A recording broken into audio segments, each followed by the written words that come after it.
Chapter 13, Dr. Seward's Diary. Continued. The funeral was arranged for the next succeeding day, so that Lucy and her mother might be buried together.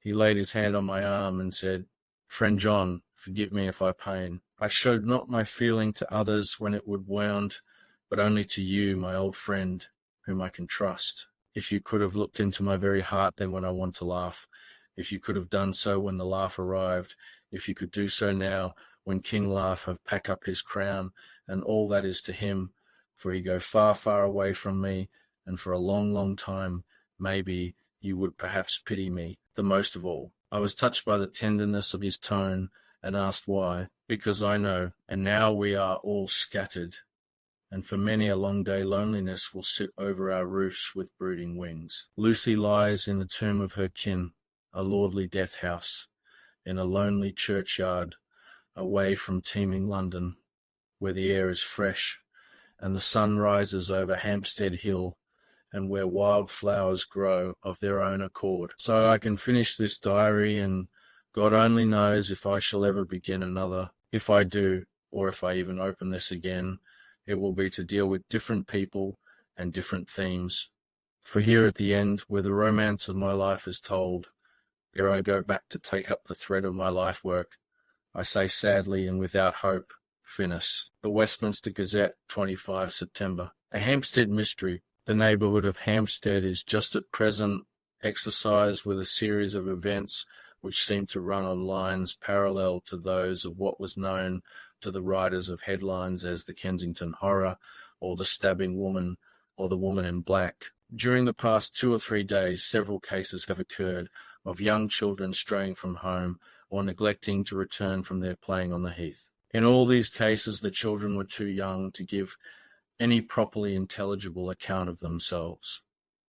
But the consensus of their excuses is that they had been with a bloofer lady. It has always been late in the evening when they have been missed, and on 2 occasions the children have not been found until early in the following morning. It is generally supposed in the neighbourhood that as the first child missed gave as his reason for being away that a bloofer lady had asked him to come for a walk, the others had picked up the phrase and used it as occasion served. This is the more natural, as the favourite game of the little ones at present is luring each other away by wiles. A correspondent writes us that to see some of the tiny tots pretending to be the bloofer lady is supremely funny. Some of our caricaturists might, he says, take a lesson in the irony of grotesque by comparing the reality and the picture. It is only in accordance with general principles of human nature that the bloofer lady should be the popular Raphael at these alfresco performances. Our correspondent Navali says that even Ellen Terry could not be so winningly attractive as some of these grubby-faced little children pretend,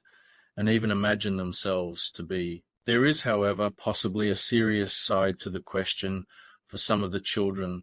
Indeed, all who have been missed at night have been slightly torn or wounded in the throat. The wounds seem such as might be made by a rat or a small dog, and although of not much importance individually, would tend to show that whatever animal inflicts them has a system or method of its own. The police of the division have been instructed to keep a sharp lookout for straying children, especially when very young, in and around Hampstead Heath, and for any stray dog which may be about. The Westminster Gazette, 25 September. Extra special. The Hampstead Horror. Another child injured. The bloofer lady. We have just received intelligence that another child, missed last night, was only discovered late in the morning under a furze bush at the Shooter's Hillside of Hampstead Heath, which is perhaps less frequented than the other parts. It has the same tiny wound in the throat as has been noticed in other cases. It was terribly weak, and looked quite emaciated. It too, when partially restored, had the common story to tell of being lured away by the bloofer lady. I was undressing in my own room when, with a premonitory tap at the door, he entered, and at once began to speak. "Tomorrow I want you to bring me before night a set of post-mortem knives. Must we make an autopsy?" I asked. "Yes and no. I want to operate, but not as you think. Let me tell you now, but not a word to another. I want to cut off her head and take out her heart. You a surgeon, and so shocked you whom I have seen with no tremble of hand or heart do operations of life and death that make the rest shudder. Oh, but I must not forget, my dear friend John, that you loved her, and I have not forgotten it. For it is I that shall operate, and you must only help. I would like to do it to-night, but for Arthur I must not. He will be free after his father's funeral tomorrow, and he will want to see her, to see it. Then, when she is coffin ready for the next day, you and I shall come when all sleep. We shall unscrew the coffin lid and shall do our operation, and then replace all, so that none know, save we alone. But why do it at all? The girl is dead. Why mutilate her poor body without need? And if there is no necessity for a post-mortem and nothing to gain by it, no good to her, to us, to science, to human knowledge, why do it? Without such, it is monstrous. For answer, he put his hand on my shoulder and said with infinite tenderness, Friend John, I pity your poor bleeding heart, and I love you the more because it does so bleed. If I could, I would take on myself the burden that you do bear. But there are things that you know not, but that you shall know, and bless me for knowing, though they are not pleasant things. John, my child, you have been my friend now many years, and yet did you ever know me to do any without good cause? I may err, I am but man, but I believe in all I do. Was it not for these causes that you sent for me when the great trouble came? Yes. Were you not amazed, nay horrified, when I would not let Arthur kiss his love, though she was dying, and snatched him away by all my strength? Yes. And yet you saw how she thanked me with her so beautiful dying eyes, her voice too, so weak, and she kissed my rough old hand and blessed me. Yes. And did you not hear me swear promise to her that so she closed her eyes grateful? Yes. Well, I have good reason now for all I want to do. You have for many years, trust me, you have believed me weeks past. When there be things so strange that you might have well doubt, believe me yet a little, friend John. If you trust me not, then I must tell what I think, and that is not perhaps well. And if I work, as work I shall, no matter trust or no trust. Without my friend trust in me, I work with heavy heart and feel, oh, so lonely when I want all help and courage that may be. He paused a moment and went on solemnly. Friend John, there are strange and terrible days before us. Let us not be two but one, that so we work to a good end. Will you not have faith in me? I took his hand and promised him. I held my door open as he went away and watched him go into his room and close the door. As I stood without moving, I saw one of the maids pass silently along the passage. She had her back towards me, so did not see me, and go into the room where Lucy lay. The sight touched me. Devotion is so rare, and we are so grateful to those who show it unasked to those we love. Here was a poor girl putting aside the terrors which she naturally had of death to go watch alone by the bier of the mistress whom she loved, so that the poor clay might not be lonely till laid to eternal rest. I must have slept long and soundly, for it was broad daylight when Van Helsing waked me by coming into my room. He came over to my bedside and said, You need not trouble about the knives. We shall not do it. Why not? I asked, for his solemnity of the night before had greatly impressed me. Because, he said sternly, it is too late, or too early. See, here he held up the little golden crucifix. This was stolen in the night. How stolen? I asked in wonder. Since you have it now, because I get it back from the worthless wretch who stole it from the woman who robbed the dead and the living. Her punishment will surely come, but not through me. She knew not altogether what she did, and thus unknowing, she only stole. Now we must wait. He went away on the word, leaving me with a new mystery to think of, a new puzzle to grapple with. The forenoon was a dreary time, but at noon the solicitor came.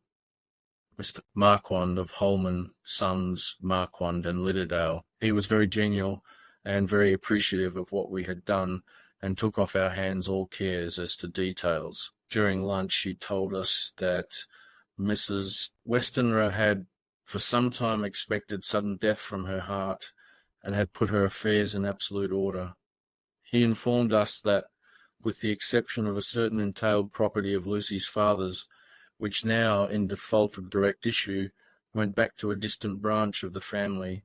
The whole estate, real and personal, was left absolutely to Arthur Holmwood. When he had told us so much, he went on, "Frankly, we did our best to prevent such a testamentary disposition, and pointed out certain contingencies that might leave her daughter either penniless or not so free as she should be to act regarding a matrimonial alliance. Indeed, we pressed the matter so far that we almost came into collision, for she asked us if we were or were not prepared to carry out her wishes. Of course, we had then no alternative but to accept. We were right in principle, and 99 times out of 100 we should have proved, by the logic of events, the accuracy of our judgment. Frankly, however, I must admit that in this case any other form of disposition would have rendered impossible the carrying out of her wishes, for by her predeceasing her daughter the latter would have come into possession of the property, and even had she only survived her mother by 5 minutes,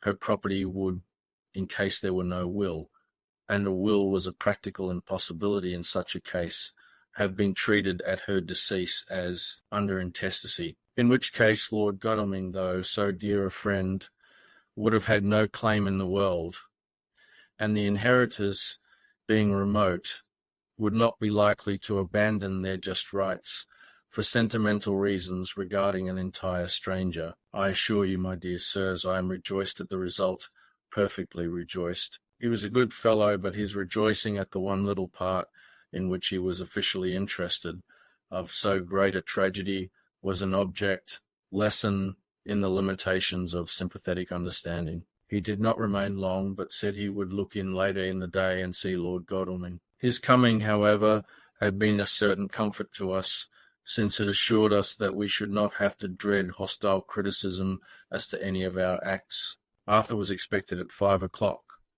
So a little before that time we visited the death chamber. It was so in very truth, for now both mother and daughter lay in it. The undertaker, true to his craft, had made the best display he could of his goods, and there was a mortuary air about the place that lowered our spirits at once. Van Helsing ordered the former arrangement to be adhered to, explaining that, as Lord Godalming was coming very soon, it would be less harrowing to his feelings to see all that was left of his fiancée fade quite alone. The undertaker seemed shocked at his own stupidity, and exerted himself to restore things to the condition in which we left them the night before, so that when Arthur came such shocks to his feelings as we could avoid were saved. Poor fellow! He looked desperately sad and broken. Even his stalwart manhood seemed to have shrunk somewhat under the strain of his much-tried emotions. He had, I knew, been very genuinely and devotedly attached to his father, and to lose him, and at such a time, was a bitter blow to him. With me he was warm as ever, and to Van Helsing he was sweetly courteous, but I could not help seeing that there was some constraint with him. The professor noticed it too, and motioned me to bring him upstairs. I did so, but I left him at the door of the room, as I felt he would like to be quite alone with her, but he took my arm and led me in, saying huskily, "You loved her too, old fellow. She told me all about it, and there was no friend had a closer place in her heart than you. I don't know how to thank you for all you have done for her. I can't think yet." Here he suddenly broke down, and threw his arms round my shoulders, and laid his head on my breast, crying, "Oh, Jack, Jack, what shall I do? The whole of life seems gone from me all at once, and there is nothing in the wide world for me to live for." I comforted him as well as I could. In such cases men do not need much expression. A grip of the hand, the tightening of an arm over the shoulder, a sob in unison, are expressions of sympathy dear to a man's heart. I stood still and silent till his sobs died away, and then I said softly to him, "Come and look at her." Together we moved over to the bed, and I lifted the lawn from her face. God, how beautiful she was! Every hour seemed to be enhancing her loveliness. It frightened and amazed me somewhat. And as for Arthur, he fell a-trembling, and finally was shaken with doubt as with an ague. At last, after a long pause, he said to me in a faint whisper, "Jack, is she really dead?" I assured him sadly that it was so, and went on to suggest, for I felt that such a horrible doubt should not have life for a moment longer than I could help, that it often happened that after death faces became softened and even resolved into their youthful beauty, that this was especially so. When death had been preceded by any acute or prolonged suffering, it seemed to quite do away with any doubt, and after kneeling beside the couch for a while and looking at her lovingly and long, he turned aside. I told him that that must be good, as the coffin had to be prepared, so he went back and took her dead hand in his, and kissed it, and bent over and kissed her forehead. He came away, fondly looking back over his shoulder at her as he came. I left him in the drawing-room, and told Van Helsing that he had said good-bye.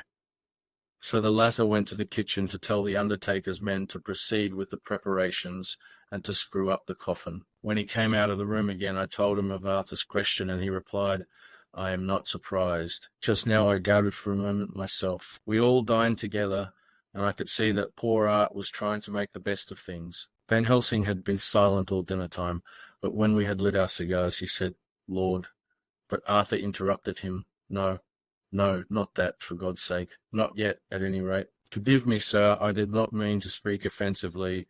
It is only because my loss is so recent. The professor answered very sweetly.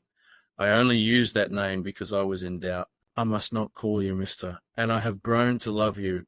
Yes, my dear boy, to love you as Arthur. Arthur held out his hand and took the old man's warmly. Call me what you will, he said. I hope I may always have the title of a friend, and let me say that I am at a loss for words to thank you for your goodness to my poor dear. He paused a moment and went on. I know that she understood your goodness even better than I do, and if I was rude or in any way wanting at that time, you acted so. You remember, the professor nodded. You must forgive me. He answered with a grave kindness. I know it was hard for you to quite trust me then, for to trust such violence needs to understand, and I take it that you do not, that you cannot trust me now, for you do not yet understand, and there may be more times when I shall want you to trust, when you cannot, and may not, and must not yet understand. But the time will come when your trust shall be whole and complete in me, and when you shall understand as though the sunlight himself shone through. Then you shall bless me from first to last for your own sake, and for the sake of others, and for her dear sake to whom I swore to protect. And indeed, sir, said Arthur warmly, I shall in all ways trust you. I know and believe you have a very noble heart, and you are Jack's friend, and you are hers. You shall do what you like. The professor cleared his throat a couple of times, as though about to speak, and finally said, May I ask you something now? Certainly. You know that Mrs. Westenra left you all her property. No, poor dear, I never thought of it. And as it is all yours, you have a right to deal with it as you will. I want you to give me permission to read all Miss Lucy's papers and letters. Believe me, it is no idle curiosity. I have a motive of which, be sure, she would have approved. I have them all here. I took them before we knew that all was yours, so that no strange hand might touch them, no strange eye look through words into her soul. I shall keep them, if I may, even you may not see them yet, but I shall keep them safe. No word shall be lost, and in the good time I shall give them back to you. It's a hard thing I ask, but you will do it, will you not, for Lucy's sake?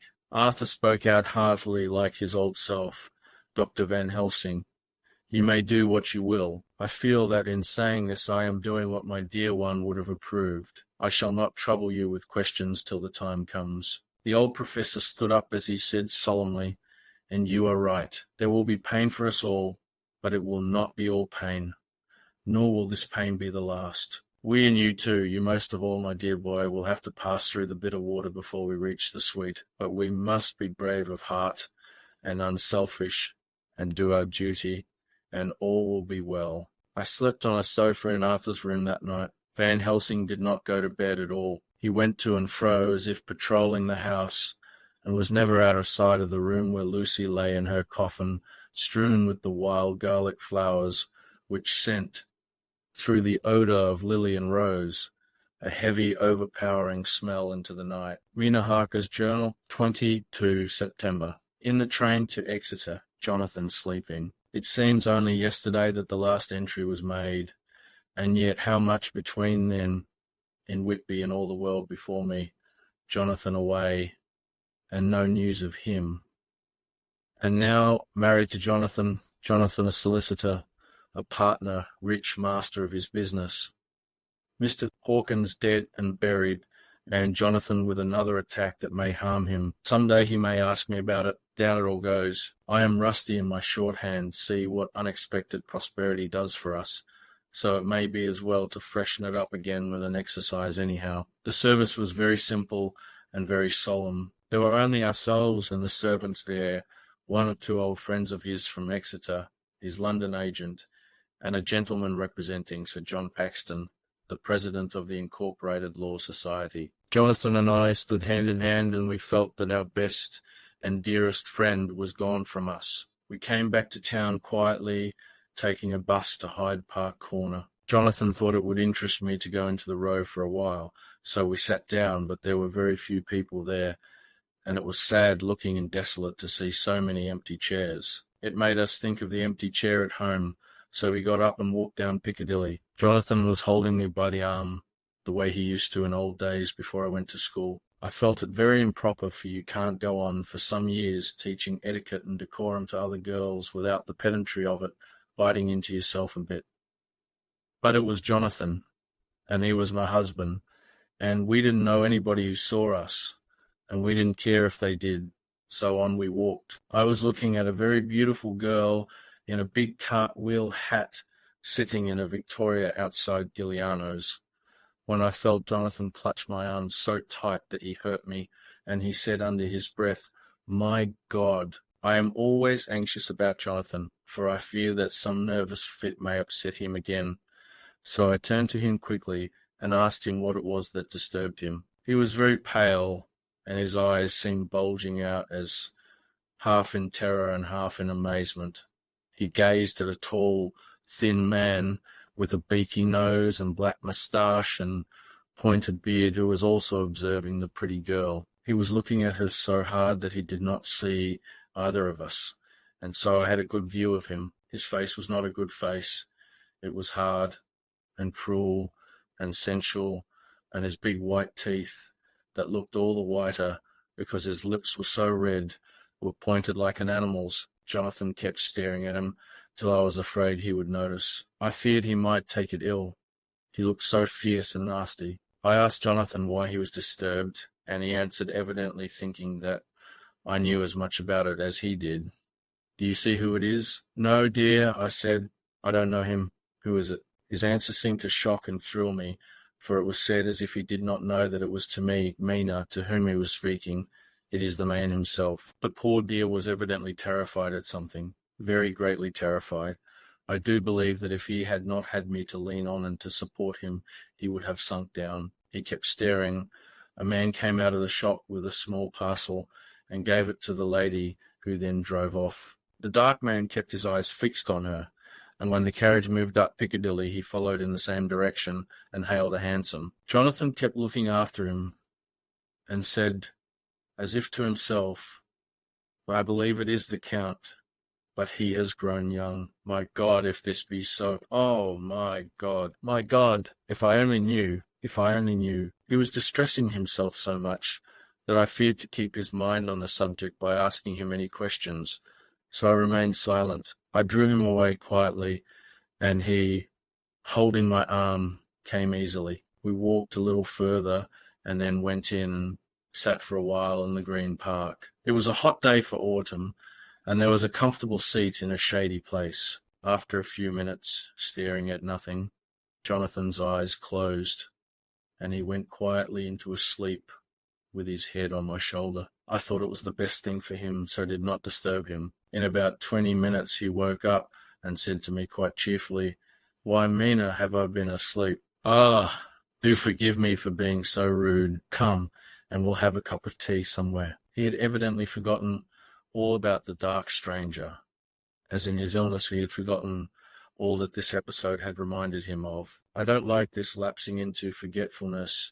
It may make or continue some injury to the brain. I must not ask him, for fear I shall do more harm than good.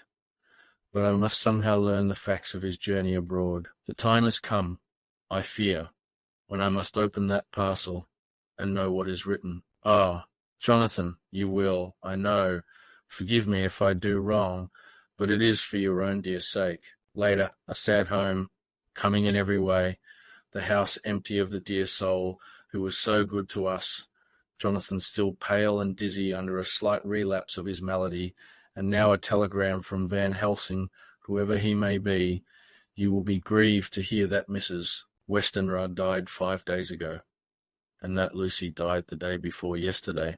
They were both buried today. Oh, what a wealth of sorrow in a few words. Poor Mrs. Westenra, poor Lucy. Gone, never to return to us. And poor Arthur, to have lost such sweetness out of his life. God help us all to bear our troubles. Dr. Seward's diary, 22 September. It is all over. Arthur has gone back to Ring, and has taken Quincy Morris with him. What a fine fellow is Quincy. I believe in my heart of hearts that he suffered as much about Lucy's death as any of us, but he bore himself through it like a moral Viking. If America can go on breeding men like that, she will be a power in the world indeed. Van Helsing is lying down, having a rest preparatory to his journey. He goes over to Amsterdam tonight, but says he returns tomorrow night, that he only wants to make some arrangements which can only be made personally. He is to stop with me then, if he can.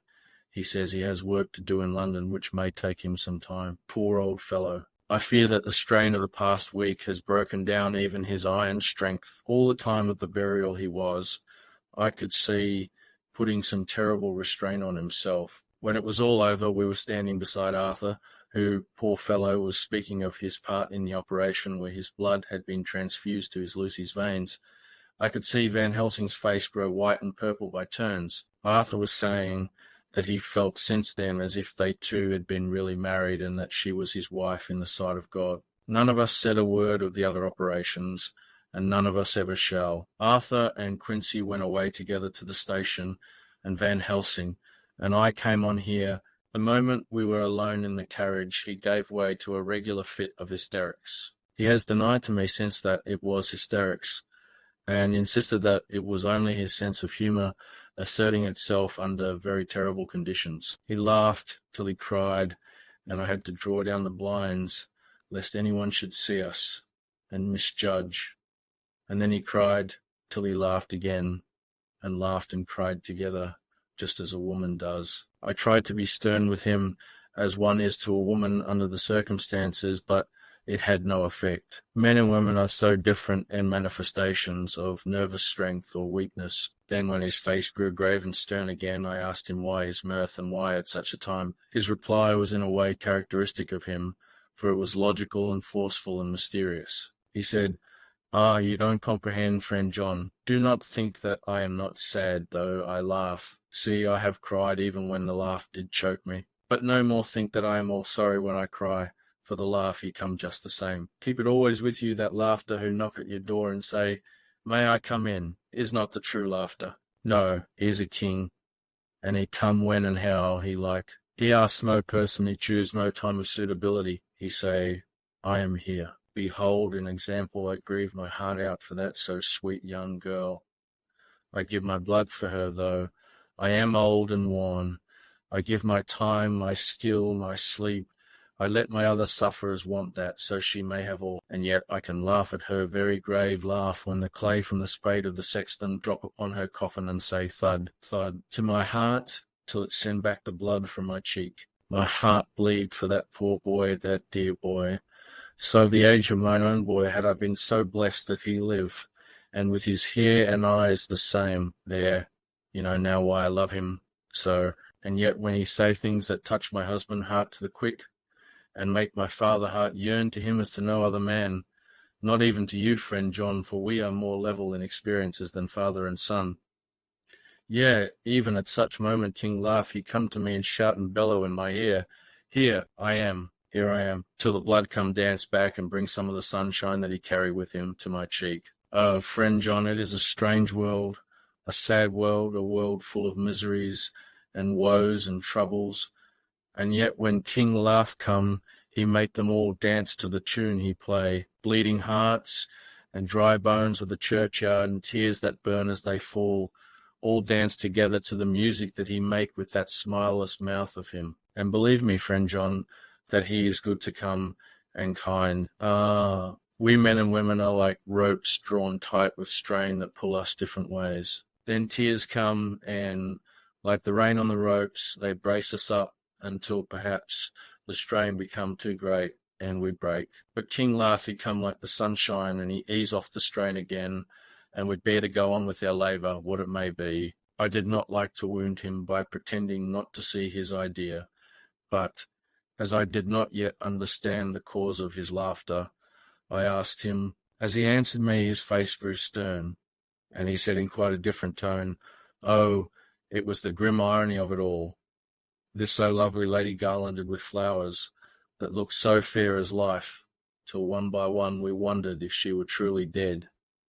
She laid in that so fine marble house in that lonely churchyard where rest so many of her kin, laid there with the mother who loved her, and whom she loved, and that sacred bell going toll, toll, toll, so sad and slow, and those holy men with the white garments of the angel pretending to read books, and yet all the time their eyes never on the page, and all of us with the bowed head. And all for what? She is dead, so is it not? Well, for the life of me, Professor, I said, I can't see anything to laugh at in all that. Why, your explanation makes it a harder puzzle than before. But even if the burial service was comic, what about poor Art and his trouble? Why, his heart was simply breaking, just so. Said he not that the transfusion of his blood to her veins had made her truly his bride? Yes, and it was a sweet and comforting idea for him. Quite so. But there was a difficulty, friend John. If so that, then what about the others? Ho, ho, then this so sweet maid is a polyandrist, and me with my poor wife dead to me, but alive by church's law, though no wits, all gone.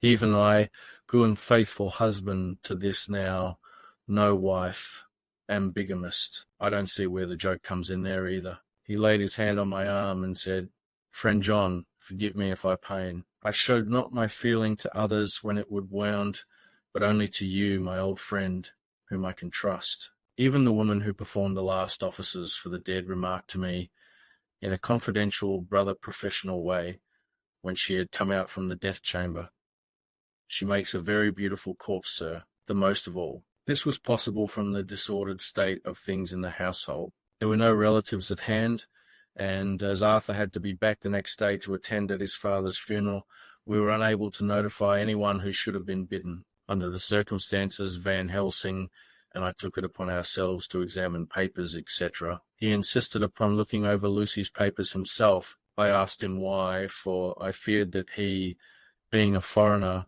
might not be quite aware of English legal requirements, and so might in ignorance make some unnecessary trouble. The Westminster Gazette, 25 September. A Hampstead mystery. There may be papers more such as this. As he spoke, he took from his pocket-book the memorandum which had been in Lucy's breast and which she had torn in her sleep. When you find anything of the solicitor who is for the late Mrs. Westenra, seal all her papers and write him to Knight. In all these cases, the children were too young to give any properly intelligible account of themselves. But the consensus of their excuses is that they had been with a Bloofer lady. It has always been late in the evening when they have been missed, and on 2 occasions the children have not been found until early in the following morning. It is generally supposed in the neighbourhood that as the first child missed gave as his reason for being away that a Bloofer lady had asked him to come for a walk, the others had picked up the phrase and used it as occasion served. This is the more natural, as the favourite game of the little ones at present is luring each other away by wiles. A correspondent writes us that to see some of the tiny tots pretending to be the Bloofer lady is supremely funny. I only hope to find I have all that there was, only some letters and a few memoranda and a diary new begun, but I have them here, and we shall for the present say nothing of them. I shall see that poor lad to morrow evening, and with his sanction I shall use some. When we had finished the work in hand, he said to me, And now, friend John, I think we may to bed. We want sleep, both you and I, and rest to recuperate. Tomorrow we shall have much to do, but for the tonight there is no need of us. Alas, before turning in we went to look at poor Lucy. There is, however, possibly a serious side to the question for some of the children. Indeed, all who have been missed at night have been slightly torn or wounded in the throat. The wounds seem such as might be made by a rat or a small dog, and although of not much importance individually, would tend to show that whatever animal inflicts them has a system or method of its own. The end of the winding sheet was laid over the face when the professor bent over and turned it gently back. We both started at the beauty before us, the tall wax candles showing a sufficient light to note it well. All Lucy's loveliness had come back to her in death, and the hours that had passed, instead of leaving traces of decay's effacing fingers, had but restored the beauty of life, till positively I could not believe my eyes that I was looking at a corpse. The professor looked sternly grave. He had not loved her as I had, and there was no need for tears in his eyes. He said to me, "Remain till I return," and left the room. It has the same tiny wound in the throat as has been noticed in other cases. It was terribly weak, and looked quite emaciated. It too, when partially restored, had the common story to tell of being lured away by the bloofer lady. Can you tell me why the tortoise lives more long? I am so glad that he has plenty of work to do, for that keeps his mind off the terrible things, and, oh, I am rejoiced that he is not now weighed down with the responsibility of his new position. I knew he would be true to himself,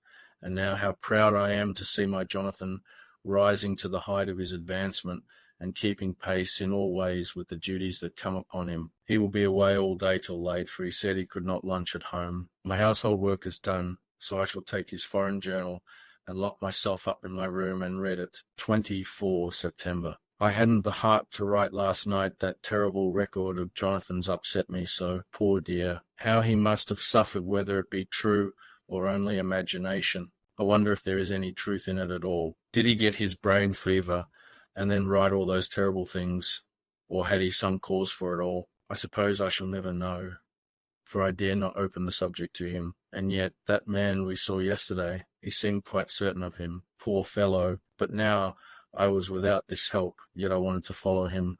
So I said, "Professor, let me be your pet student again. Tell me the thesis, so that I may apply your knowledge as you go on." I remember how on our wedding day he said, "Unless some solemn duty come upon me to go back to the bitter hours, asleep or awake, mad or sane." There seems to be through it all some thread of continuity. That fearful Count was coming to London, if it should be, and he came to London with his teeming millions. Well, I shall tell you, my thesis is this. I want you to believe. To believe what? To believe in things that you cannot. Let me illustrate. Then we shall be ready for other eyes, if required. And if it be wanted, then perhaps, if I am ready, poor Jonathan may not be upset, for I can speak for him and never let him be troubled or worried with it at all. We keep him and we value him, but all the same we must not let him think himself all the truth in the universe. Then you want me not to let some previous conviction injure the receptivity of my mind with regard to some strange matter. Do I read your lesson aright? Ah, you are my favourite pupil still. By the kindness of Lord Godalming, I am empowered to read her letters and papers, for I am deeply concerned about certain matters vitally important. In them I find some letters from you, which show how great friends you were, and how you love her. Oh, Madam Mina, by that love, I implore you, help me. Oh, would it were so! But alas, no, it is worse, far, far worse. In God's name, Professor Van Helsing, what do you mean? I cried. He threw himself with a despairing gesture into a chair and placed his elbows on the table, covering his face with his hands as he spoke. They were made by Miss Lucy. I should come to Exeter to see you at once if you tell me I am privileged to come, and where and when. I implore your pardon, madam. I have read your letters to poor Lucy, and know how good you are, and how your husband suffer. So I pray you, if it may be, enlighten him not, lest it may harm. Again your pardon, and forgive me. Van Helsing. Telegram Mrs. Harker to Van Helsing, 25 September. Come to day by quarter, past 10 train if you can catch it. Can see you anytime you call. Wilhelmina Harker. Mina Harker's journal, 25 September. I cannot help feeling terribly excited as the time draws near for the visit of Dr. Van Helsing, for somehow I expect that it will throw some light upon Jonathan's sad experience, and as he attended poor dear Lucy in her last illness, he can tell me all about her. That is the reason of his coming. It is concerning Lucy and her sleepwalking, and not about Jonathan. Then I shall never know the real truth now. How silly I am. That awful journal gets hold of my imagination and tinges everything with something of its own colour. Of course it is about Lucy. That habit came back to the poor dear, and that awful night on the cliff must have made her ill. I had almost forgotten in my own affairs how ill she was afterwards. She must have told him of her sleepwalking adventure on the cliff, and that I knew all about it. And now he wants me to tell him what she knows, so that he may understand. I hope I did right in not saying anything of it to Mrs. Westenra. I should never forgive myself if any act of mine, were it even a negative one, brought harm on poor dear Lucy. I hope too, Doctor. Van Helsing will not blame me. I have had so much trouble and anxiety of late that I feel I cannot bear more just at present. I suppose a cry does us all good at times, clears the air as other rain does. Perhaps it was reading the journal yesterday that upset me, and then Jonathan went away this morning to stay away from me a whole day and night. The first time we have been parted since our marriage. I do hope the dear fellow will take care of himself, and that nothing will occur to upset him. It is 2 o'clock, and the doctor will be here soon now. I shall say nothing of Jonathan's journal unless he asks me. I am so glad I have written out my own journal, so that in case he asks about Lucy, I can hand it to him. It will save much questioning. Later, he is come and gone. Oh, what a strange meeting, and how it all makes my head whirl round. I feel like one in a dream. Can it be all possible, or even a part of it? If I had not read Jonathan's journal first, I should never have accepted even a possibility. Poor, poor dear Jonathan. How he must have suffered. Please, the good God, all this may not upset him again. I shall try to save him from it, but it may be even a consolation and a help to him. Terrible though it be, and awful in its consequences, to know for certain that his eyes and ears and brain did not deceive him, and that it is all true. It may be that it is the doubt which haunts him, that when the doubt is removed, no matter which, waking or dreaming, may prove the truth, he will be more satisfied and better able to bear the shock. Dr. Van Helsing must be a good man as well as a clever one, if he is Arthur's friend and Dr. Seward's, and if they brought him all the way from Holland to look after Lucy. I feel from having seen him that he is good and kind and of a noble nature. When he comes tomorrow, I shall ask him about Jonathan, and then, please God, all this sorrow and anxiety may lead to a good end. I used to think I would like to practice interviewing. Jonathan's friend on the Exeter News told him that memory was everything in such work, that you must be able to put down exactly almost every word spoken, even if you had to refine some of it afterwards. Here was a rare interview. I shall try to record it verbatim. It was 2:30 when the knock came. I took my courage, fade Dark's mains, and waited. In a few minutes, Mary opened the door and announced Dr. Van Helsing. I rose and bowed, and he came towards me, a man of medium weight, strongly built, with his shoulders set back over a broad, deep chest and a neck well balanced on the trunk as the head is on the neck. The poise of the head strikes one at once as indicative of thought and power. The head is noble, well-sized, broad, and large behind the ears. The face, clean-shaven, shows a hard, square chin, a large, resolute, mobile mouth, a good-sized nose, rather straight, but with quick, sensitive nostrils that seem to broaden as the big, bushy brows come down and the mouth tightens. The forehead is broad and fine, rising at first almost straight, and then sloping back above 2 bumps or ridges wide apart. Such a forehead that the reddish hair cannot possibly tumble over it, but falls naturally back into the sides. Big, dark blue eyes are set widely apart, and are quick and tender or stern with the man's moods. He said to me, "Mrs. Harker, is it not?" I bowed assent. That was Miss Mina Murray. Again I assented. It is Mina Murray that I came to see, that was friend of that poor dear child, Lucy Westenra. Madam Mina, it is on account of the debt I come. Sir, I said, you could have no better claim on me than that you were a friend and helper of Lucy Westenra. And I held out my hand. He took it and said tenderly, Oh, Madam Mina, I knew that the friend of that poor Lily girl must be good, but I had yet to learn. He finished his speech with a courtly bow. I asked him what it was that he wanted to see me about, so he at once began, I have read your letters to Miss Lucy. Forgive me, but I had to begin to inquire somewhere, and there was none to ask. I know that you were with her at Whitby. She sometimes kept a diary. You need not look surprised, Madam Mina. It was begun after you had left, and was an imitation of you, and in that diary she traces by inference certain things to a sleep, walking, in which she puts down that you saved her. In great perplexity then I come to you, and ask you out of your so much kindness to tell me all of it that you can remember. I can tell you, I think, Dr. Van Helsing, all about it. Ah, then you have good memory for facts, for details. It is not always so with young ladies. No, doctor, but I wrote it all down at the time. I can show it to you if you like. Oh, Madam Mina, I will be grateful. You will do me much favour. I could not resist the temptation of mystifying him a bit. I suppose it is some of the taste of the original apple that remains still in our mouths.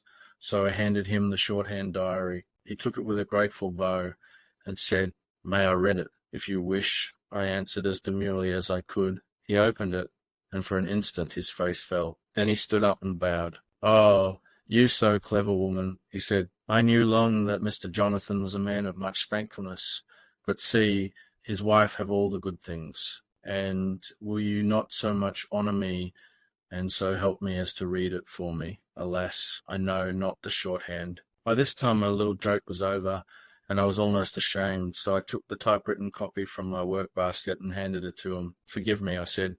I could not help it, but I had been thinking that it was of dear Lucy that you wished to ask, and so that you might not have time to wait. Not on my account, but because I know your time must be precious, I have written it out on the typewriter for you. He took it, and his eyes glistened. You are so good, he said. And may I read it now? I may want to ask you some things when I have read. By all means, I said.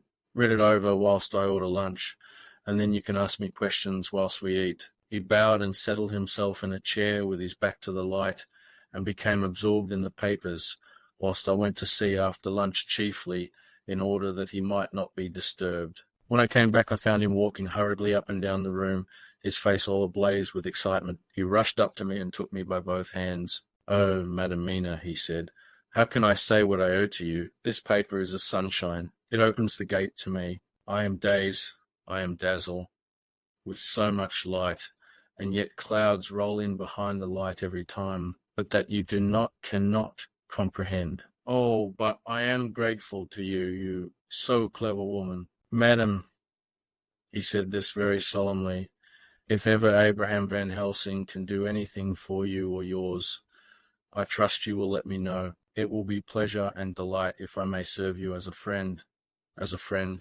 but all I have ever learned, all I can ever do, shall be for you and those you love. There are darknesses in life, and there are lights. You are one of the lights. You will have happy life and good life, and your husband will be blessed in you. But, Doctor, you praise me too much, and you do not know me. Not know you.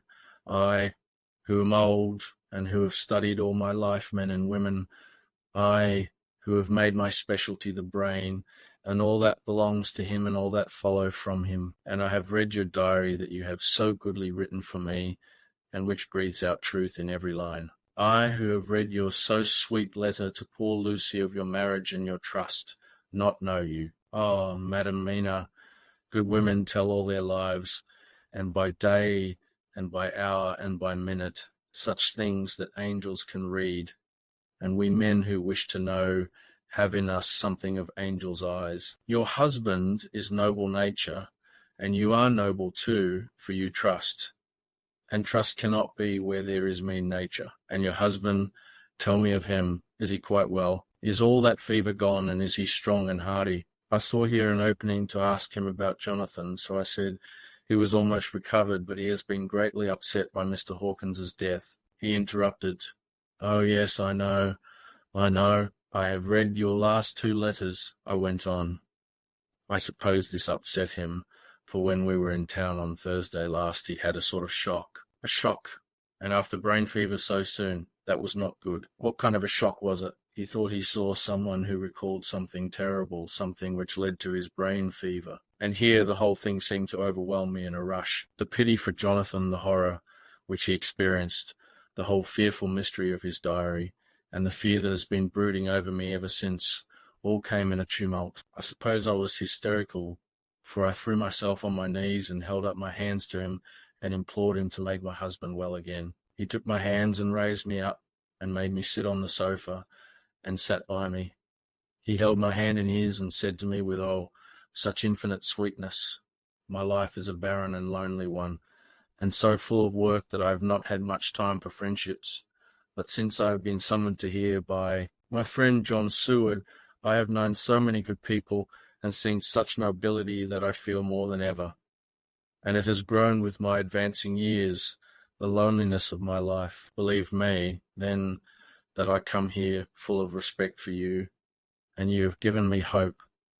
Hope not in what I am seeking of, but that there are good women still left to make life happy, good women whose lives and whose truths may make good lesson for the children that are to be. I am glad that I may here be of some use to you, for if your husband suffer, he suffer within the range of my study and experience. I promise you that I will gladly do all for him that I can, all to make his life strong and manly, and your life a happy one. Now, you must eat. You are overwrought and perhaps over anxious. Husband Jonathan would not like to see you so pale, and what he like, not where he love, is not to his good. Therefore, for his sake, you must eat and smile. You have told me all about Lucy, and so now we shall not speak of it lest it distress. I shall stay in Exeter to-night, for I want to think much over what you have told me. And when I have thought, I will ask you questions, if I may. And then, too, you will tell me of husband Jonathan's trouble so far as you can, but not yet. You must eat now. Afterwards you shall tell me all. After lunch, when we went back to the drawing-room, he said to me, and now tell me all about him. When it came to speaking to this great learned man, I began to fear that he would think me a weak fool, and Jonathan a madman. That journal is all so strange, and I hesitated to go on. But he was so sweet and kind, and he had promised to help, and I trusted him, so I said, Dr. Van Helsing, what I have to tell you is so queer that you must not laugh at me or at my husband. I have been since yesterday in a sort of fever of doubt. You must be kind to me, and not think me foolish that I have even half believed some very strange things. He reassured me by his manner, as well as his words, when he said, Oh, my dear, if you only know how strange is the matter regarding which I am here, it is you who would laugh. I have learned not to think little of anyone's belief, no matter how strange it be. I have tried to keep an open mind, and it is not the ordinary things of life that could close it, but the strange things, the extraordinary things, the things that make one doubt if they be mad or sane. Thank you, 1,000 times. You have taken a weight off my mind. If you will let me, I shall give you a paper to read. It is long, but I have typewritten it out. It will tell you my trouble and Jonathan's. It is the copy of his journal when abroad, and all that happened. I dare not say anything of it. You will read for yourself and judge. And then when I see you, perhaps you will be very kind and tell me what you think. I promise, he said as I gave him the papers. I shall in the morning, so soon as I can, come to see you and your husband, if I may. Jonathan will be here at 11:30, and you must come to lunch with us and see him then.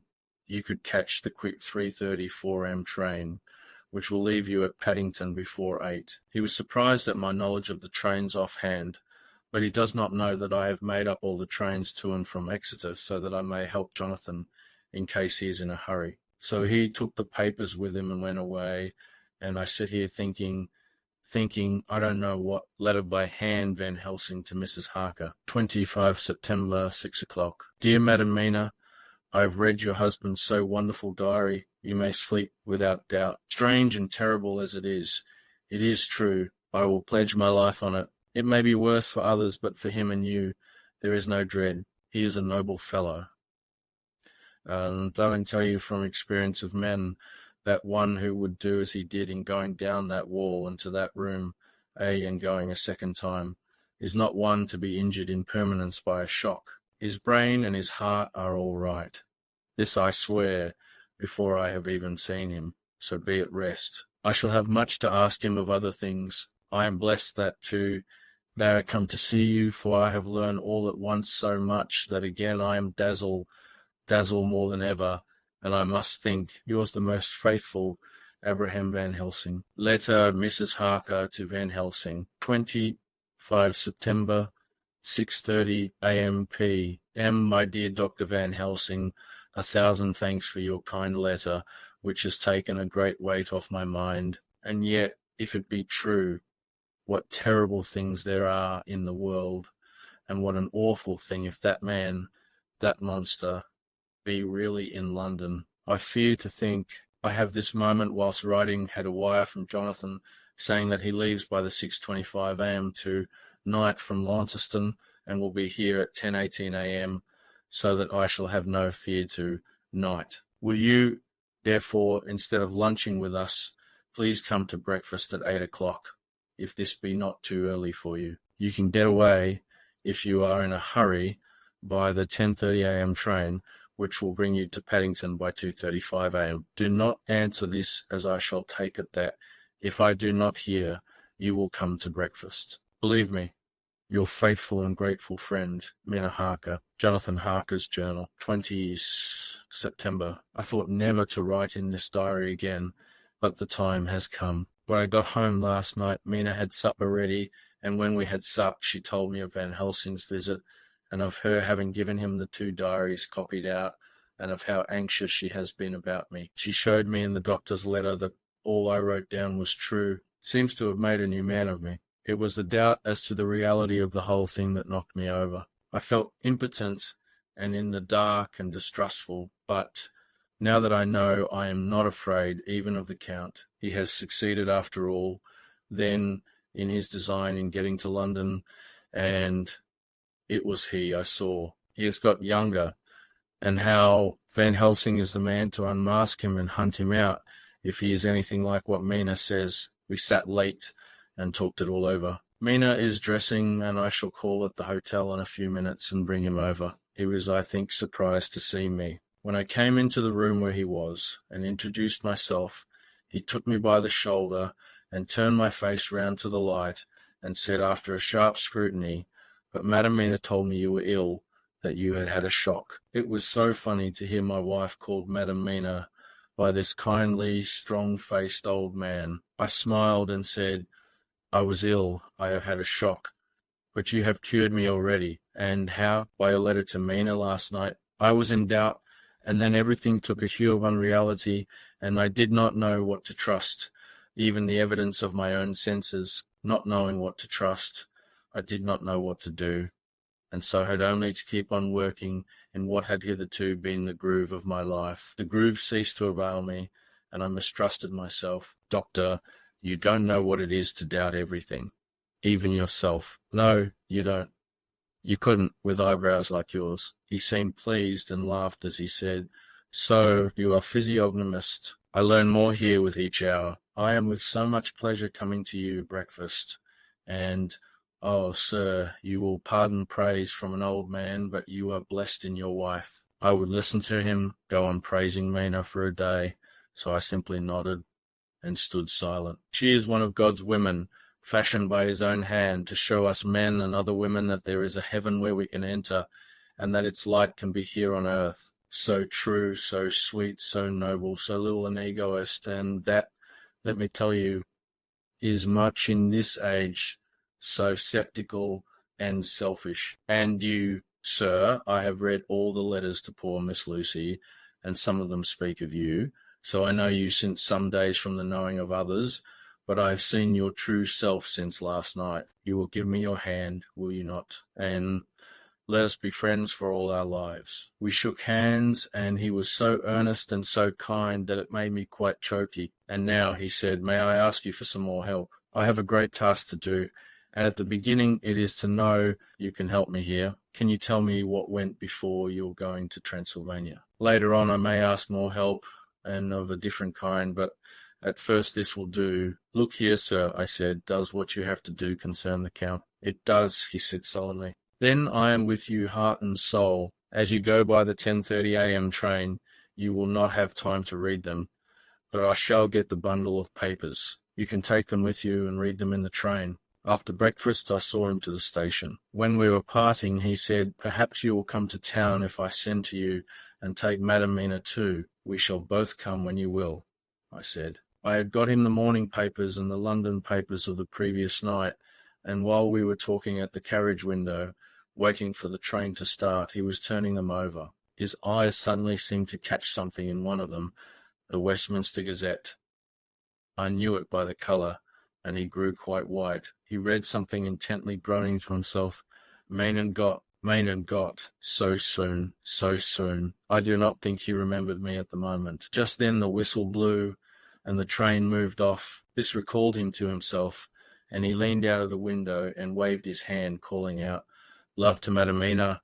I shall write so soon as ever I can. Dr. Seward's Diary, 26 September. Truly there is no such thing as finality. Not a week since I said finis, and yet here I am starting fresh again, or rather going on with the same record. Until this afternoon I had no cause to think of what is done. Renfield had become, to all intents, as sane as he ever was. He was already well ahead with his fly business, and he had just started in the spider line also, so he had not been of any trouble to me. I had a letter from Arthur written on Sunday, and from it I gather that he is bearing up wonderfully well. Quincy Morris is with him, and that is much of a help, for he himself is a bubbling well of good spirits. Quincy wrote me a line too, and from him I hear that Arthur is beginning to recover something of his old buoyancy.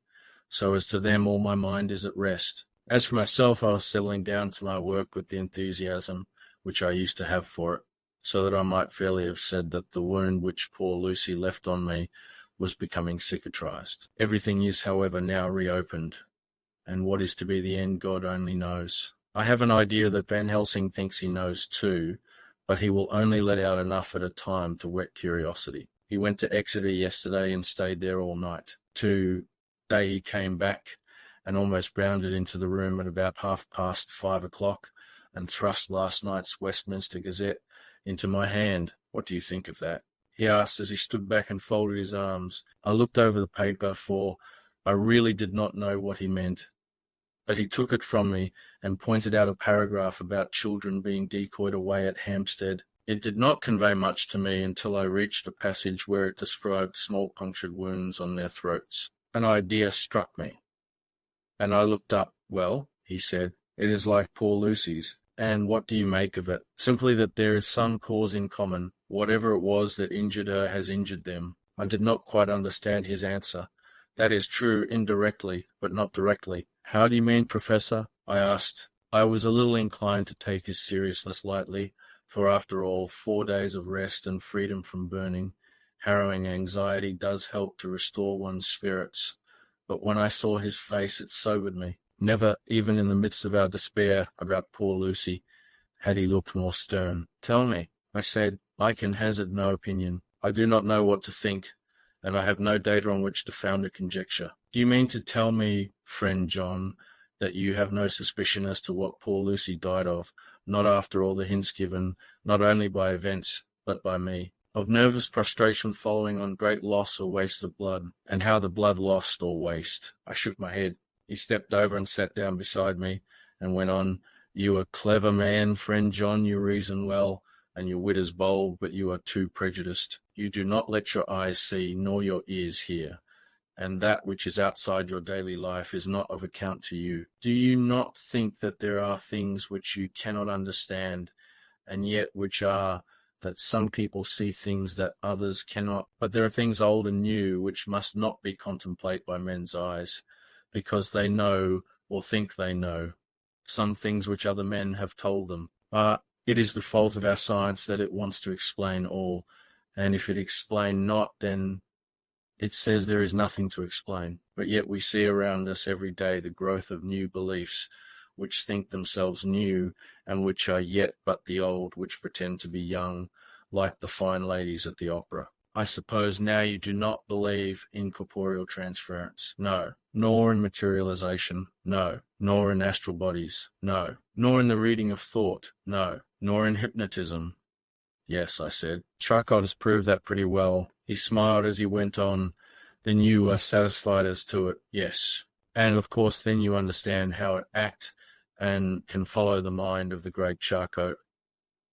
Alas, that he is no more, into the very soul of the patient that he influenced. No, then, fringe on, am I to take it that you simply accept fact, and are satisfied to let from premise to conclusion be a blank? No, then tell me, for I am student of the brain, how you accept the hypnotism and reject the thought reading. Let me tell you, my friend, that there are things done to day in electrical science which would have been deemed unholy by the very men who discovered electricity, who would themselves not so long before have been burned as wizards. There are always mysteries in life. Why was it that Methuselah lived 900 years and old Pa 169, and yet that poor Lucy, with 4 men's blood in her poor veins, could not live even one day? For had she lived one more day, we could have saved her. Do you know all the mystery of life and death? Do you know the altogether of comparative anatomy, and can say wherefore the qualities of brutes are in some men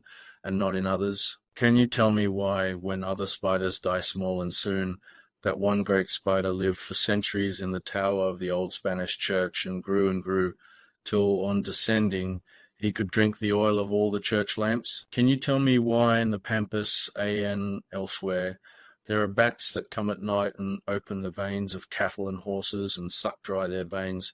How in some islands of the western seas there are bats which hang on the trees all day, and those who have seen described as like giant nuts or pods, and that when the sailors sleep on the deck because that it is hot, flit down on them, and then in the morning are found dead men, white as even Miss Lucy was. Good God, Professor, I said, starting up, do you mean to tell me that Lucy was bitten by such a bat, and that such a thing is here in London in the 19th century? He waved his hand for silence and went on. Can you tell me why the tortoise lives more long? I am so glad that he has plenty of work to do, for that keeps his mind off the terrible things, and, oh, I am rejoiced that he is not now weighed down with the responsibility of his new position. I knew he would be true to himself, and now how proud I am to see my Jonathan rising to the height of his advancement and keeping pace in all ways with the duties that come upon him. He will be away all day till late, for he said he could not lunch at home. My household work is done, so I shall take his foreign journal and lock myself up in my room and read it. 24 September. I hadn't the heart to write last night. That terrible record of Jonathan's upset me so. Poor dear. How he must have suffered, whether it be true or only imagination. I wonder if there is any truth in it at all. Did he get his brain fever and then write all those terrible things? Or had he some cause for it all? I suppose I shall never know, for I dare not open the subject to him. And yet that man we saw yesterday, he seemed quite certain of him. Poor fellow. But now I was without this help, yet I wanted to follow him. So I said, Professor, let me be your pet student again. Tell me the thesis, so that I may apply your knowledge as you go on. I remember how on our wedding day he said, unless some solemn duty come upon me to go back to the bitter hours asleep or awake, mad or sane. There seems to be through it all some thread of continuity. That fearful Count was coming to London, if it should be, and he came to London with his teeming millions. Well, I shall tell you, my thesis is this. I want you to believe. To believe what? To believe in things that you cannot. Let me illustrate. Then we shall be ready for other eyes, if required. And if it be wanted, then perhaps, if I am ready, poor Jonathan may not be upset, for I can speak for him and never let him be troubled or worried with it at all. We keep him and we value him, but all the same we must not let him think himself all the truth in the universe. Then you want me not to let some previous conviction injure the receptivity of my mind with regard to some strange matter. Do I read your lesson aright? Ah, you are my favourite pupil still. By the kindness of Lord Godalming, I am empowered to read her letters and papers for I am deeply concerned about certain matters vitally important. In them I find some letters from you, which show how great friends you were, and how you love her. Oh, Madam Mina, by that love, I implore you, help me. Oh, would it were so! But alas, no, it is worse, far, far worse. In God's name, Professor Van Helsing, what do you mean? I cried. He threw himself with a despairing gesture into a chair and placed his elbows on the table, covering his face with his hands as he spoke. They were made by Miss Lucy.